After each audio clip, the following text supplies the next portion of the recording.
We will now give the floor to Patric Holmvall, who will introduce us to what Nordic-RSE is and what we do and what we want to do. Patric, please.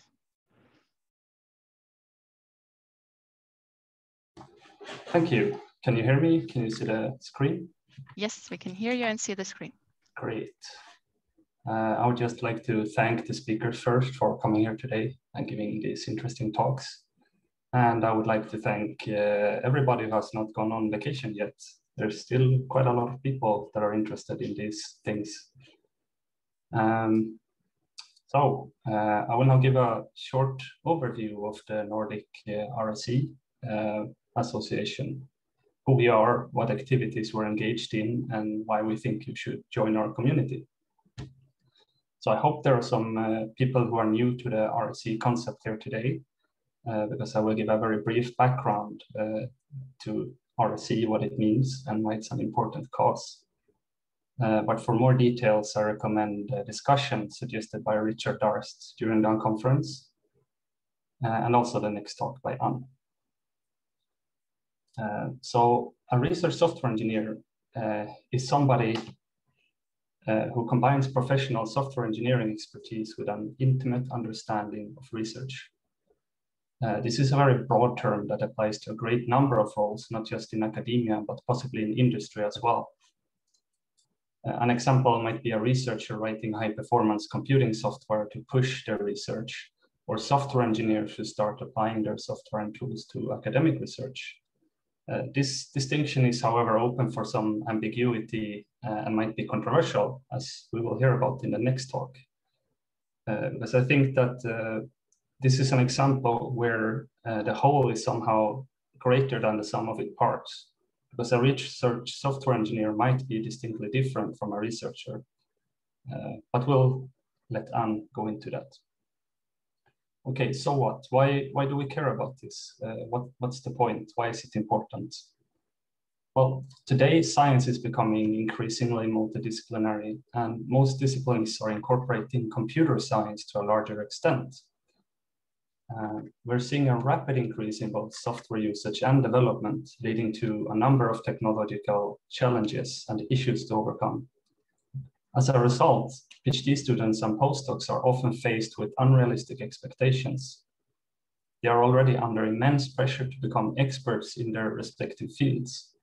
On top of this, many now have to become expert both in software development and data analysis without much formal education or any kind of support.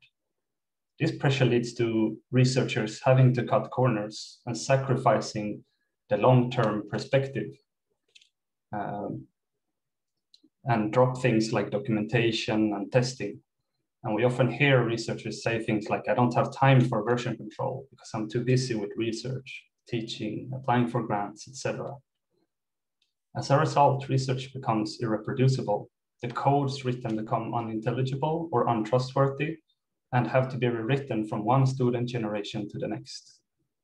This constant reinvention of the wheel wastes enormous amounts of time and funding. And a cornerstone of the RSE initiative is to address these issues and to promote roles that can work together with the researchers to maintain the long-term perspective. So where did it all begin? Who came up with this term? The idea itself, it has been around for a very long time.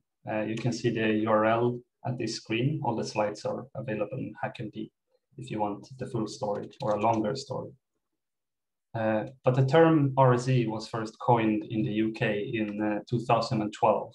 And following this, the UK RSE Association was instituted in 2013. Today, the association has over 1,000 members, and most major UK universities have their own specialized RSE groups. Since then, many other countries have followed suit, and in 2018, the first steps were taken towards a Nordic-RSE association.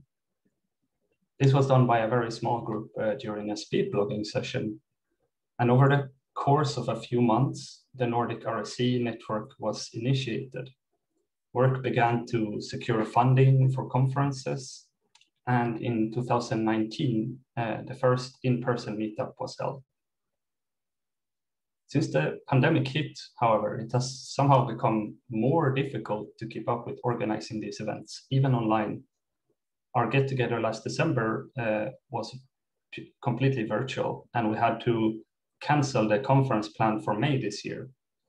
But instead of having no event at all, we decided to have this Unconference that we're now attending. The next thing on the horizon is a seminar series this autumn, which I will tell you more about in a minute. We're also in the process of registering Nordic-RSE as an official organization. We already have the funding for this, but it's a bit tricky logistically because we cannot meet in person right now, and bureaucratically because we're decentralized over several countries. So why do we go through all this trouble of a Nordic-RSE instead of one association in each country? After all, Nordic-RSE aims not just to represent the 5 Nordic countries, but also the 3 Baltic countries, sorry. So the reason for this is that we have relatively few inhabitants shared between these countries. And at the same time, we're both culturally and geographically close. Copenhagen, for example, is just a stone throw away from universities in south of Sweden. And somebody working in, let's say, Oslo might have a closer connection to somebody working in Gothenburg or even Stockholm than somebody all the way up here in Tromsø, north of Norway. And furthermore, there's already an established network with partnerships, collaborations, and even funding across these borders. For example, our association was initiated by a joint funding through the Nordic-RSE infrastructure collaboration. So what is it that we actually do apart from organizing conferences such as this one? What activities are we involved in, and why should somebody want to join Nordic-RSE? Arguably, the most important service provided by Nordic-RSE is its community, where you can network, share career opportunities, find support, learn the tools of the trade, and discuss everything RSE related. This is mainly done in our Sulik channel found here. You can also find it on our website, which we try to keep up to date with events, calendars, and other relevant information.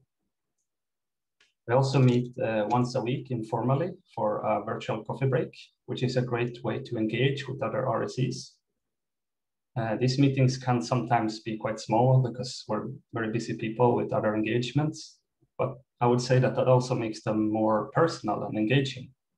And I highly recommend these meetings, especially these days when meeting new people can be very challenging. We also meet bi-weekly to manage the organization itself. Everyone is very welcome to join these meetings, either to just listen in or to take active part in shaping the organization. We also organize the event Research Software Hour, which is usually a weekly online stream about scientific computing and research software. The show aims to digest typical aspects of a research software engineer by exploring various tools, analyzing and improving research code, and live discussions with the viewers. There's a screenshot from when the people behind Research Software Hour was trying to tame the computer cluster, digging into how to get started and how to deal with the various aspects of cluster computing. We're currently also working together with the other RSE chapters worldwide to release an RSE survey. The goal is to better understand who develops research software and the environments in which the development takes place, and what can be done to improve it. Finally, this autumn, Nordic-RSE aims to launch a bi-weekly seminar series.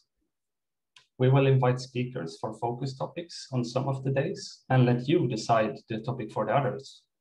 This will be an excellent place to dive deeper into the discussions of this Unconference, whatever generates interest, or to bring up topics that you felt were left out. Before wrapping up, I want to mention that we have a membership form available on our website. If you like the RSE initiative or the work we do, or have any ideas how we can improve, then please consider joining. We're currently a very small organization just starting out, so your membership is important to help us grow our community and to create and run events such as this one. in the long run, your membership also gives NordicRSE legitimacy so that we can grow into a more powerful organization with a voice so that we can better help and support its members. Last, a quick reminder about the Unconference. I hope you all know about the HackMD now, where you can ask questions. You can also ask the organizers in Zoom if you have any troubles.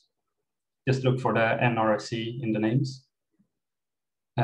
You will be able to use breakout rooms to discuss the network, or you can also use the Solid chat after the conference itself.